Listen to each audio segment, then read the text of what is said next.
அனைவருக்கும் வணக்கம். நான் இமானுவேல் ஆர்னால்ட், யாழ்ப்பாணம் பாஷூரிலிருந்து எம்ஜிஆர் நற்பணி மன்ற இணைப்பாளராக அதனுடைய முக்கியத்துவம் வாய்ந்த நடவடிக்கைகளை முன்னெடுப்பவராக இருக்கின்றேன். இன்றைய தினம் நாங்கள் 2027ஆம் ஆண்டு ஜனவரி 17 புரட்சித் தலைவர் எம்ஜி ராமச்சந்திரன் அவர்களுடைய 110வது அகவை தினத்தை நாங்கள் மிக சிறப்பாக கொண்டாடும் முகமாக பல்வேறு நடவடிக்கைகளை முன்னெடுப்பதற்காக தமிழ்நாட்டிலே சென்னையிலே எங்களுடைய இதயக்கனி விஜயன் அவர்களை நான் சந்தித்து பல்வேறு நடவடிக்கைகளை முன்னெடுப்பதற்காக வந்திருக்கின்றேன். இது தொடர்பாக நான் ஒரு சிறிய வரலாற்று குறிப்பை இந்த இடத்திலே நான் கூறிக்கொள்ள வேண்டும். புரட்சி தலைவருடைய ரசிகர்களாக யாழ்ப்பாணம் வடபுலத்திலே கரையோர மக்கள் மிக பக்தர்களாக இருந்தார்கள். அந்த வகையிலே அவருடைய ஒவ்வொரு திரைப்படத்தின் மூலமாகவும் அவருடைய ரசிகர் மன்றங்கள் பல ரசிகர்கள் உருவாகி புரட்சி தலைவருக்கு மிக பிரமாண்டமான மக்கள் கூட்டம் இலங்கையிலே இருந்தது. அவர் இலங்கையிலே கண்டியிலே பிறந்திருந்தாலும் கூட அவர் வளர்ந்து திரைப்பட நாயகனாகி அரசியலிலே ஒரு அசைக்க முடியாத ஒரு சக்தியாக இருந்த காலம் தொட்டு எங்களுடைய மக்கள் அவர் மீது மிகவும் பற்றுறுதி கொண்டவர்களாக இருந்தார்கள். அதிலும் கூடுதலாக எங்களுடைய இனம் ஒரு விடுதலை நோக்கிய பயணத்திலே தங்களுடைய பரிமாண வளர்ச்சியை முன்னெடுக்கின்ற போது எங்களுடைய மொழி, இனம், நிலம், எங்களுடைய வாழ்வுரிமை அவ்வாறான விடயங்களுக்காக எங்களுடைய விடுதலை போராட்டம் ஆரம்பிக்கப்பட்ட போது அந்த விடுதலை போராட்டத்துக்கு மிக உந்து சக்தியாக இருந்து அந்த விடுதலை வேட்கையை உரமூட்டிய ஒரு மிக பிரதானமான நபராக எங்களுடைய புரட்சித் தலைவர் எம்ஜி ராமச்சந்திரன் அவர்கள் இருக்கின்றார் என்றால் அது மிகையாகாது. ஆகவே அந்த வகையிலே அவர் நோயிற்றிருந்த வேளைகளிலே 2 தடவைகள் சுடப்பட்டு 67 ஆஸ்பத்திரியிலே அனுமதிக்கப்பட்ட வேளையிலும் எங்களுடைய யாழ்ப்பாண வடபுலத்து இலங்கை தீவினுடைய வடபுலத்து மக்கள் கொந்தளித்தார்கள். அவ்வாறு அவர் புரூக்லைன் மருத்துவமனையிலே சிகிச்சை பெற்றுக் கொண்டிருக்கின்ற போது அவர் மீண்டும் உயிர் பெற்று மீண்டும் அவர் திரும்பி வந்தவுடனே எங்களுடைய மக்கள் மிகவும் குதூகலித்து அவருக்கு பல்வேறு நடவடிக்கைகளை செய்தார்கள். மிகவும் மகிழ்ச்சி அடைந்தார்கள். அவ்வாறான ஒரு வரலாற்று நாயகனை நினைவுபடுத்தும் முகமாக அவருடைய ஆட்சி காலம் 1987 அவர் நோயுற்று மரித்தவுடன் மிகவும் ஒரு ஆழ்ந்த சோகத்துக்குள்ளே எங்களுடைய இலங்கை மண் பின்னடைந்து விட்டது. எங்களுடைய விடுதலை போராட்டமும் மிகவும் அதாள பாதாளத்திலே சென்றதை யாரும் மறக்க முடியாது. ஆகவே அவ்வாறான ஒரு தனிநபராக இருந்து உலகத்தில் இருக்கக்கூடிய மிக பிரமாண்டமான மக்களுடைய அபிமானத்தை பெற்ற ஒரு கேரிஸ்மேட்டிக் லீடர்ஷிப், அது மட்டும் இல்லாமல் தமிழ் மக்கள் மீது ஏழை மக்கள் மீது மிக அக்கறை கொண்ட ஒரு மனித பிறவி. ஆகவே அவருடைய இழப்பை குறித்து எங்களுடைய மண்ணிலே அதிலும் குறிப்பாக இலங்கையினுடைய வடபுலத்தில் யாழ்ப்பாணத்திலே பாஷூர் என்ற ஒரு மீன்பிடி கிராமத்திலே முதன்முதலாக அவருக்காக ஒரு சிலையை அன்றைய தினம் இருந்த யாழ்ப்பாண மாநகர சபையினுடைய ஆணையாளருடைய தலைமையிலே உத்தியோகபூர்வமாக 88ஆம் ஆண்டு அந்த சிலையை உருவாக்கினார்கள். அது அந்த நாள் முதல் தொடர்ந்து பல்வேறு எங்களுடைய நாட்டினுடைய உள்நாட்டு யுத்தம், பல்வேறு நடவடிக்கைகள், இந்திய இராணுவத்தினுடைய பிரசன்னம் யாழ்ப்பாணத்திலே மிகவும் அவர்களுடைய ஆதிக்கம் நடைபெற்று கொண்டிருந்த காலப்பகுதியிலே விடுதலை புலிகளுக்கும் இந்திய இராணுவத்துக்கும் இடையிலே மனக்கசப்பான பல சம்பவங்கள் இடம்பெற்றதை வரலாறு தெளிவாக கூறுகின்றது. அந்த தருணத்திலே இந்த அவருடைய உருவச்சிலை இந்திய இராணுவத்தினரால் விடுதலை புலிகளினுடைய தலைவர் அப்படியே புலிகளுக்கு ஆக்கம் கொடுத்தவர் என்ற ரீதியிலே அது சிதைக்கப்பட்டு தரைமட்டமாக்கப்பட்டது. ஆகவே அது அவ்வாறான நாட்டினுடைய போர் சூழல் காரணமாக நீண்ட ஒரு கால இடைவெளி வரையிலே அந்த சிலை மீண்டும் அதை உருவாக்க முடியாமல் நாங்கள் தமிழ் மக்கள் இந்திய இராணுவத்தினுடைய வெளியேற்றத்துக்கு பிறகும் இலங்கை தீவிலே இலங்கை இராணுவத்தினுடைய அச்சம் காரணமாகவும் அவ்வாறான நடவடிக்கைகளை செய்வதற்கு அந்த குழுவினருக்கு மிகவும் அச்சமாக இருந்தது. மக்களும் மிகவும் துன்பப்பட்டிருந்த வேளையிலே அவ்வாறு சிந்திக்கவில்லை. இருப்பினும் எங்களுடைய நாங்கள் விரும்பாத ஒரு அரசியல் அமைப்பு எங்களுக்கு இருக்கின்றது. 87லேயே கொண்டு வரப்பட்ட வடக்கு கிழக்கை இணைத்து தரப்பட்ட ஒரு மாகாண அதிகாரங்களை கொண்ட ஒரு அரசியல் கட்டமைப்பு, 13வது அரசியல் அமைப்பு, அந்த திருத்தத்தின் மூலமாக எங்களுக்கு அதிகாரங்கள் வழங்குவதாக கூறிய ஒரு அரசியலமைப்பு உருவாக்கப்பெற்றது. இலங்கை தலைவருக்கும் இந்தியாவினுடைய அன்றைய கால பிரதமர் ராஜீவ்காந்தி அவருடைய தலைமையிலே அந்த ஒப்பந்தம் நிறைவேற்றப்பட்டது. அது தமிழ் மக்களுடைய விருப்பு வெறுப்பு எதையும் அதனுடைய தலைவர்கள் மூலமாக ஏற்றுக்கொள்ளாத, அவர்களுடைய விருப்பங்கள் அறியப்படாத ஒரு அரசியல் தீர்வாக எங்கள் மீது திணிக்கப்பட்டது. அதை நாங்கள் அன்று முதல் ஏற்றுக்கொள்ளவில்லை. இருப்பினும் எங்களுடைய விடுதலை போராட்டம் மௌனிக்கப்பட்ட பிறகு எங்களுடைய மக்களுடைய அரசியல் உரிமைகளை நாங்கள் பாதுகாக்க வேண்டிய ஒரு இக்கட்டான சூழ்நிலையிலே அந்த எங்களை இருக்கக்கூடிய அந்த அரசியல் வாய்ப்பை நாங்கள் தவறவிடக்கூடாது என்பதற்காக மீண்டும் 2013ஆம் ஆண்டு வடக்கு கிழக்கு இணைந்த வடக்கு கிழக்கை 2 துண்டாக பிரித்து விட்டார்கள் இலங்கை அரசாங்கம். அதற்கு பிறகு முதன்முறையாக நடைபெற்ற 2013 நடைபெற்ற மாகாண சபை மூலம் அந்த மாகாண சபையிலே இலங்கை தமிழரசு கட்சி தந்தை செல்வநாயகம் அவர்களுடைய இதிலே உருவாக்கப்பட்ட அந்த வீட்டு சின்னத்திலே நாங்கள் தமிழ் தேசிய கூட்டமைப்பாக போட்டியிட்டு 3-2 பெரும்பான்மையோடு நாங்கள் இந்த வெற்றியை பெற்றிருந்தோம், மக்களுடைய ஆணையை பெற்றிருந்தோம். அந்த வேளையிலே எங்களுடைய மக்களுக்குரிய ஓரளவேனும் ஒரு அரசியல், அதாவது நாங்கள் ஏற்றுக்கொள்ளாத, எங்களுக்கு அடிப்படை அரசியல் உரிமைகளை வென்றெடுக்க முடியாத ஒரு அரசியல் நிலைப்பாட்டை நாங்கள் அன்றைய தினம் ஒரு ஏற்றுக்கொண்டு முன்னெடுக்க வேண்டிய ஒரு தேவையின் காரணமாக அதனை நாங்கள் வென்றெடுத்தோம். அதன் மூலமாக நாங்கள் எதிர்பார்த்த விடயங்களை எங்கள் மக்களுக்கு நாங்கள் செய்ய முடியாமல் போன சூழ்நிலையும் இருக்கின்றது. ஏனென்று சொன்னால் மாகாணத்தில் இருக்கக்கூடிய அதிகாரங்களிலேயே மிக பலம் வாய்ந்த அதிகாரங்கள் எல்லாம் மத்திய அரசினுடைய ஆளுகைக்குள்ளே சிக்கி கிடந்ததன் விளைவாக நாங்கள் சுயாதீனமாக எங்களுடைய மக்களுடைய தேவைகள், எங்களுடைய வாழ்வுரிமை, நிலம், பாதுகாப்பு என்பவற்றை உறுதிப்படுத்தப்படாத ஒரு துப்பாக்கிய சூழ்நிலை எங்களுக்கு காணப்பட்டது. அந்த தருணத்திலே தான் நாங்கள் மீண்டும் எங்களுடைய அடையாளங்களை, போர் வெற்றியின் அடையாளங்களாக இலங்கை இராணுவம் பல்வேறு சின்னங்களை உருவாக்கி எங்களுடைய தமிழ் மக்களுடைய தோல்வியை ஒரு போர் வடு தாங்கிய நாங்கள் தோற்றுப்போன இனம் போன்று வெளிப்படுத்துவதற்காக பல ஏற்பாடுகளை அவர்கள் எங்களுடைய தாயக மண்ணிலே பல இடத்திலேயே நிறுவி இருந்தாலும் எங்களுக்கு இருக்கக்கூடிய அரசியல் உரிமைகளை வென்றெடுப்பதற்காக எங்களுடைய போராட்டங்களை வெளிப்படுத்திய தலைவர்களை நாங்கள் நினைவு கூற வேண்டும் என்பதற்காக ஏற்கனவே உருவாக்கப்பட்ட அந்த சிலையை அவருடைய 98வது அகவை தினத்திலே 10 அடி கற்சிலையாக நாங்கள் அதனை உருவாக்கி மீண்டும் அந்த சிலைக்கு நாங்கள் உயிரோட்டம் கொடுத்தோம். அதன் விளைவாகத்தான் அவருடைய 107வது பிறந்த தினம் கொண்டாடப்பட்டது. அந்த 24ஆம் ஆண்டு அந்த தினம் கொண்டாடப்படுகின்ற போது இந்தியாவில், தமிழ்நாட்டிலே இருந்து இதயக்கனி விஜயன் அவர்களுடைய ஆசிரியருடைய தொடர்பு எங்களுக்கு கிடைக்கப்பெற்றது. அவர் மூலமாக நாங்கள் பல்வேறு முன்னாள் எம்எல்ஏக்கள் எங்களோடு அந்த நிகழ்விலே கலந்து கொண்ட பிரமுகர், மதுரை தமிழ் மாநாட்டிலே எம்ஜிஆர் அவர்களுக்கு செங்கோல் கொடுத்த திரு முருகமணி ஐயா அவர்கள் மற்றும் பலர் அந்த நிகழ்விலே கலந்து கொண்டு சிறப்பித்திருந்தார்கள். தமிழ்நாட்டிற்கு வெளியிலே, அதாவது இந்திய திருநாட்டுக்கு வெளியிலே, அதுவும் இந்த இலங்கையிலே இவ்வாறு புரட்சித் தலைவருக்கு ஒரு மக்கள் இயக்கம் இருக்கின்றது, நட்பணி மன்றம் இயக்கின்றது, பல நலத்திட்டங்களை முன்னெடுக்கின்ற கட்டமைப்புகள் இருக்கின்றதை எண்ணி அவர்கள் வியந்தார்கள்.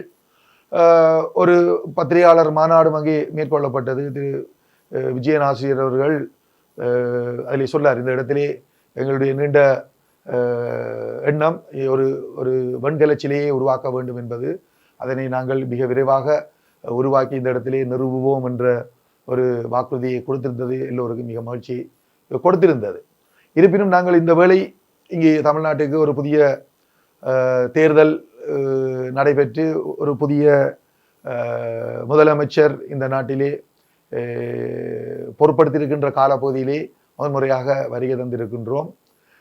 இந்த தேர்தலை உண்மையிலே கூற வேண்டும், இலங்கை தேர்தல்களிலே எங்களுடைய மக்கள் எவ்வளவு ஆர்வமாக இருந்தார்களோ அதற்கு அப்பால் இலங்கை தீவில் இருக்கக்கூடிய தமிழ் மக்கள் இந்த தமிழ்நாட்டிலே நடந்த சட்டமன்ற தேர்தலை மிக உன்னிப்பாக கவனித்தார்கள். உன்னிப்பாக மக்கள் சட்டமன்ற தேர்தலினுடைய சகல அரசியல் இந்திய தமிழ்நாட்டினுடைய அரசியல் விடயங்களை ஆழமாக கற்றறிந்தார்கள். இளைஞர்கள் அதிகளவாக இந்த யூடியூப் மூலமாகவும் தொலைக்காட்சி மூலமாகவும் நாளாந்தம் நடைபெறுகின்ற விடயங்களை அவர்கள் பார்த்தார்கள், ஆர்வத்தோடு பார்த்தார்கள். என்னென்று சொன்னால், ஒரு புரட்சித் தலைவர் எம்ஜிஆர் அவர் சினிமாவிலே இருந்து எவ்வாறு தன்னுடைய கேரிஸ்மெட்டிக் லீடர்ஷிப்பை காட்டி ஏழை எளிய மக்களுடைய நல்வாழ்வுக்காக அவர் எவ்வாறு திரைப்படம் மூலமாக கூறினார். உதாரணத்துக்கு சொன்னல் போனால் 1958ஆம் ஆண்டு நாடோடி மன்னன் திரைப்படத்திலேயே சட்டம் இயற்றுகின்ற போது எவ்வாறு அந்த சட்டங்களை இயற்றினாரோ, அதிலே என்ன சட்டத்துக்கு மன்னிப்பில்லை என்று சொன்னாரோ அவ்வாறான நிகழ்வுகள் இன்றும் நடக்கின்றது. அதற்கு மன்னிப்பு கொடுக்காத சட்டங்களை இந்த மண் உருவாக்க வேண்டும். அவ்வாறு சொன்னவர் 77 ஆட்சிக்கு வந்த பிறகு அத்தனையும் இந்த மக்களுக்கு செய்தார், மக்களுக்காக வாழ்ந்தார். மக்களுடைய இதயங்களிலே இதயக்கனியாக அவர் நின்று இன்றும் வாழ்ந்து கொண்டிருக்கின்றார். அவ்வாறான ஒரு திரைப்பட கவர்ச்சி மூலமாக ஒருவர் மீண்டும் புரட்சிகரமான எண்ணங்களோடு இந்த தேர்தலிலே குதித்திருந்தார். அவர் ஒரு திரைப்படத்தின் மூலமாக அதிகளவு ரசிகர்களை கவர்ந்த, உலகளாவிய ரீதியிலே கவர்ந்த ஒரு நடிகர். எங்களுடைய பிள்ளைகளுடைய மனதுகளிலும் அவர்தான் ரசிகராக திகழ்ந்தார். அவ்வாறு உலகம் பூரா இருக்கக்கூடிய மக்களுடைய விருப்பம், இந்த தேர்தலிலே உலகளாவிய ரீதியிலிருந்து தமிழ்நாட்டுக்கு வாக்களிப்பதற்காக பல்வேறு சகோதரர்கள் சகோதரிகள் எல்லோருமே வந்து வாக்களித்தார்கள். முற்றிலும் ஒரு மாற்றான ஒரு தேர்தலை நாங்கள் பார்த்தோம். அதன் மூலமாக ஒருவரேனும் எதிர்பார்க்காத முறையில் 108 ஆசனங்களோடு திரு சி ஜோசப் விஜய் அவர்கள் இந்த தேர்தலிலே அதிக பெரும்பான்மையான ஆசனங்களோடு வென்றிருந்தார். அவருக்கு அனுசரணையாக 3-4 கட்சிகள் துணை போனதன் விளைவாக அவருடைய ஆட்சி இன்றைக்கு ஸ்திரமாகி தன்னுடைய பெரும்பான்மையை நிரூபித்து ஒரு நல்லாட்சியை அவர் வழங்குவதற்காக பல்வேறு நடவடிக்கைகளை முன்னெடுத்து கொண்டிருக்கின்றார். ஏன் நான் இதை கூறுகின்றேன் என்று சொன்னால், எங்களுடைய அரசியல் உரிமையிலே இந்தியா மிக முக்கியமானது.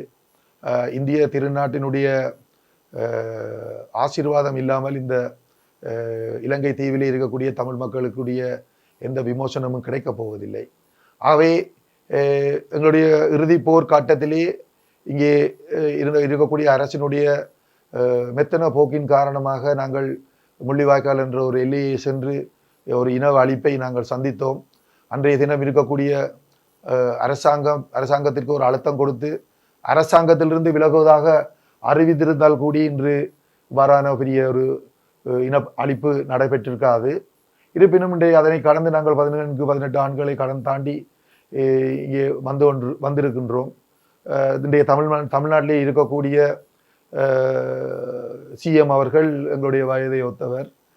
எங்களுடைய கண் முன்னாலே நாங்கள் பட்ட துன்பங்களை அவர் அறிந்திருப்பார். நாங்கள் தான் சாட்சிகள், போரினுடைய வடுக்களை முழுமையாக சுமந்த சாட்சிகள். சகல இடம்பெயர்வுகள், சகல துன்பங்கள், பங்கர் வாழ்க்கை, பொருளாதார தடை, மின்சாரம் இல்லாத அவ்வாறான ஒரு இருண்ட சூழலிலே போரினுடைய உச்சக்கட்ட வடுவை சுமந்த சாட்சிகளாக நாங்கள் இருக்கின்றோம். அவ்வாறான இதிலும் எங்களுடைய தலைவர் எங்களுடைய கல்வியினுடைய மாண்பை இறுதி யுத்தம் வரையிலே காப்பாற்றினார்.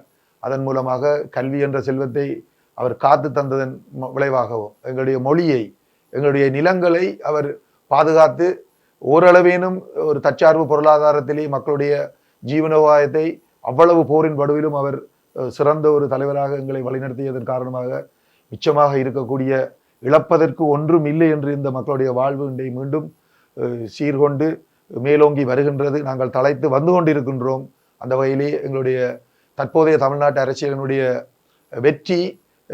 வெற்றியை நாங்கள் எங்களுடைய ஒரு வெற்றிக்கனியாகத்தான் பார்க்கின்றோம். ஏனென்று சொன்னால், மிகவும் ஒரு பலம் வாய்ந்த சக்தியாக உருவெடுத்து இலங்கை பிரச்சனையினுடைய பல்வேறு பிரச்சனைகளை தீர்க்க மத்திய அரசோடு பேசி தமிழ் மக்களுக்குடைய அவர்களுடைய விருப்பம் என்ன, அவர்களுடைய அபிலாஷைகள் என்ன, அவர்கள் எதற்காக போராடினார்கள், அவர்களுடைய இன்றைய தேவை என்ன, அவர்கள் தங்களுடைய நிலத்தையும் தங்களுடைய மொழியையும் தங்களுடைய வரலாற்று எல்லைகளையும் பாதுகாத்து தங்களுக்கென்ற ஒரு கலாச்சார பண்பாட்டு விழுமியங்களோடு வாழ வேண்டும் என்ற ஒரு இனத்தினுடைய அபிலாஷையை தற்போதைய முதலமைச்சர் புரிந்து கொண்டு எங்களுடைய தமிழ் தேசிய அரசியல்வாதிகளோடு இணைந்து அவர் ஆக்கபூர்வமான செயல்பாடுகளை முன்னெடுக்க வேண்டும் என்று நாங்கள் எதிர்பார்க்கின்றோம்.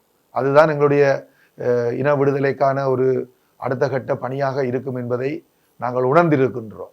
ஆகவே இன்றைய தினம் நாங்கள் இந்த விடயம் தொடர்பாக அடுத்த ஆண்டிலே நடைபெறப் போகின்ற இந்த நிகழ்வை ஒட்டி திரு இதயக்கனியினுடைய ஆசிரியர் விஜயன் அவர்களோடு அவருடைய சகாக்களோடு சேர்ந்து என்னுடைய பல்கலைக்கழக நண்பனும் கனடாவிலே இருக்கக்கூடிய திரு பொன்னம்பலம் ஸ்ரீதரன் அவரோடு சேர்ந்து நாங்கள் திரு பாக்யராஜ் பெருதே அவர்களை நாங்கள் இன்று சந்தித்திருந்தோம். அவரை நாங்கள் அழைத்திருந்தோம். நீங்கள் உங்கள் மீதும் எங்களுடைய மக்களுக்கு நிறைய விருப்பம் இருக்கின்றது, நீங்கள் எம்ஜிஆரனுடைய ஒரு மிக முக்கியமான ரசிகன், அது மட்டுமில்லை அவருடைய வாரிசு என்று சொல்லப்பட்ட வரலாறு உங்களுக்கு இருக்கின்றது, நீங்கள் அந்த நிகழ்விலே கலந்து கொள்கின்ற போது எங்களுடைய மக்கள் மிகவும் மகிழ்ச்சி அடைவார்கள், உங்களுடைய வருகையை நாங்கள் எதிர்பார்த்து நிற்கின்றோம் என்று அவரோடு ஒரு அரை மணி நேரத்துக்கு மேலே உரையாடி எங்களுடைய அன்பை பகிர்ந்து கொண்டிருந்தோம். தொடர்ந்து கடந்த ஆண்டிலே 2024 ஆண்டு மே மாதத்திலே திரு பாண்டியராஜன் சார் அவர்களும் இலங்கை வந்திருந்த போது எங்களுடைய எம்ஜிஆருடைய சிலையை அவர் தரிசித்து மாலை அணிவித்து எங்களுடைய மக்களோடு உரையாடி இருந்தார். அவரையும் சந்திக்கக்கூடிய வாய்ப்பு இன்றைக்கு கிடைத்ததுபடியா அவரோடும் உரையாடி அவரையும் நாங்கள் அந்த நிகழ்விலே அதிதிகளாக கலந்து சிறப்பிக்க வேண்டும் என்று எண்ணியிருக்கின்றோம்.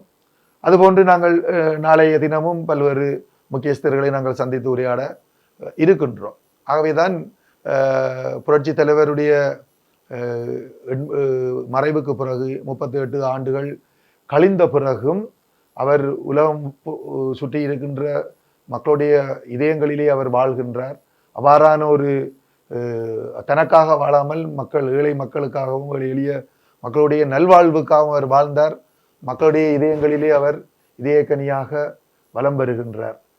அவ்வாறு இன்று நடைபெற்ற அரசியலிலும் எல்லோரும் ஆட்சிக்கு வருவதற்காக எம்ஜிஆர் ஆட்சியை நாங்கள் தருவோம், எம்ஜிஆர் உடைய கொள்கைகளை நாங்கள் பின்பற்றுவோம், அண்ணாவினுடைய கொள்கைகளை பின்பற்றுவோம் என்று சொல்லியிருக்கின்றார். அதிலே எங்களுடைய தற்போதைய சிஎம் அவர்களும் விதிவிலக்கானவர்கள்ல, அவர் மிகவும் புரட்சி தலைவர் மீது பற்றுறுதி கொண்டவர். நாங்கள் எதிர்பார்க்கின்றோம் அவருடைய எளிய மக்களுடைய இதயங்களை கவர்ந்து, அவரே சொல்லி இருக்கின்றார் அவர் போல யாரும் வர முடியாது என்று. ஆனால் அவருடைய ஆட்சியை மக்களுக்கு கொடுப்பேன் என்று அவர் உறுதி அளித்திருக்கின்றார். ஆகவே நிச்சயம் அவர் மக்களுடைய இதயங்களிலே இடம் பிடித்து தொடர்ந்து வரும் நாட்களிலே தன்னுடைய சிறப்பான ஆட்சியை வழங்குவதன் மூலமாக நல்ல ஒரு ஆட்சி முறையை இந்த தமிழ்நாட்டுக்கு கொடுத்து புரட்சி தலைவர் போன்று ஒரு அசைக்க முடியாத ஒரு தலைவராக உருவாக வேண்டும் என்பது எங்களுடைய பேரவா. நன்றி.